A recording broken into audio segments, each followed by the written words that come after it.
Street. Well, there's a mega game coming up. Ohio State, Michigan, both unbeaten. The winner, pretty much right now, both teams in a pretty good spot when it comes to the college football playoff, but you think maybe only one of the two get in. And we're joined by Angelique Chengelis. She joined us before on Many Things Michigan from the Detroit News, covers Michigan. Angelique, this has all worked out the way everyone may have thought. Not sure if someone stubbed a toe or two, but how much fun will this week be with those two unbeaten? Well, I mean, I think this is what everybody, Michigan and Ohio State fans I know live for this final week of the regular season, coming down to these two teams. And I think it's really exciting that this game will be in Columbus, where the two teams have had some pretty exciting matchups and for everything. And this is what it is. I mean, you can use all the cliches, heavyweight fight, all those things. That's what this is. And it kind of feels like that's the way it should be in the Big Ten. Both teams seem to me like they've had the exact same season as well, not just record-wise, but kind of how it's shaken out over the course of the season. They've had a couple games that were dicey, and then not only that, dicey the week before this game. Ohio State had to fight off Maryland with all they had, and Michigan, it took them till the 9 seconds left to finally get the lead in that game. Yeah, I mean, I really did think – I thought coming into this season, Illinois might be tough, and I think Brett Bielema was a great hire there, and they matched up in a way that gives Michigan problems, and then obviously like Corum going down just before halftime, came out in the second half and ran one play and then sat the rest of the game. That was a difference maker for this offense. They had two guys on the bench, Blake Corum and Donovan Edwards. They're two backs, and I'm not trying to take anything away from Illinois because they played hard, but I think that this was a Michigan offense that wasn't quite clicking, didn't have the connection again in the pass game, wasn't quite there. But yeah, I mean, it was just by the hair of their chinny chin and Jake Moody with 4 field goals and making Big Ten Special Team Player of the Week for winning that game. Angelique, Blake Corum's numbers, as you are well aware, are just silly. I mean, for this team to have nearly 500 carries on the year, he's got half of those, nearly 1,500 yards, 18 touchdowns. What is the status of him at this point? I know they're going to probably play that close to the vest, but what is the status? And as you mentioned, Edwards being banged up, what is the feel around that running back room if, in fact, it's not 100% going into this game? Well, I can't imagine he'll be 100%. I mean, he did. I took a little video of him that I just watched again when he came out just before the second half, and he was trying to run around a little bit, and he jumped up a little bit, kind of grabbing his left knee, and you could tell he was favoring it. And then he told them he didn't feel great about things, and they decided to sit him. Didn't feel like it was worth getting him more injured. Jim Harbaugh said after the game, structurally good. The knee was structurally good. Today, Jim Harbaugh didn't have an update.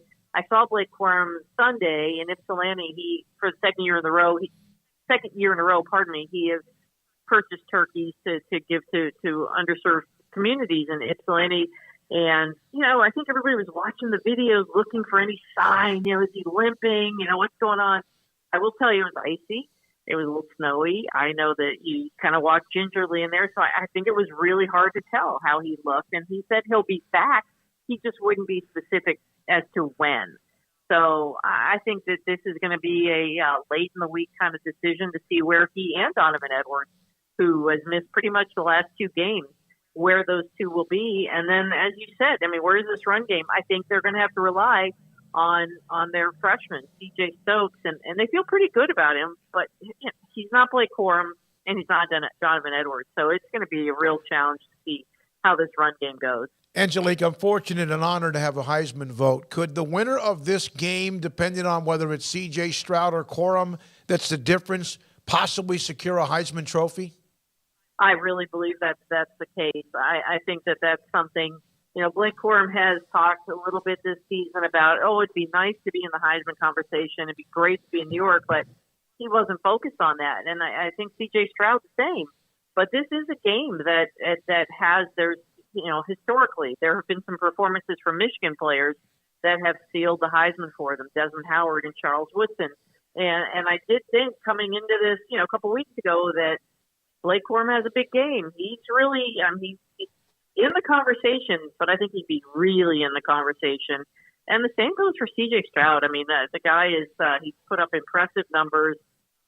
This is a high-scoring Ohio State offense, and again, I think this is a game, a big stage like this. I presume that they'll both still be 2 and 3 in the college football playoff rankings, and that's the kind of performance, that's the kind of stage that gives players like these two a chance to win a Heisman Trophy. For the last 2 years, for this game to have such high CFP expectations and results on it, and not just in the before the season, if everything works out, it's worked out the last 2 years perfectly this way. Does this send the rivalry into the stratosphere now because of that? What Jim Harbaugh was brought here to do, he's doing. Yeah, I mean, I think he needs to win this game in Columbus. Michigan has not won there since 2000, since Drew Henson was the quarterback and David Terrell was a receiver. I mean, and they didn't play there in 2020 because of a COVID outbreak. So, I mean, this has not been an easy place for Michigan. And, I think that Jim Harbaugh needs to win in Columbus, make it 2 in a row for people to start really thinking, okay, the rivalry's back. Because until last season, Ohio State had just dominated the last 2 decades, had won 8 straight going into the 2021 game. But if somehow Michigan wins this game on Saturday, I think you start talking about, okay, the rivalry is back.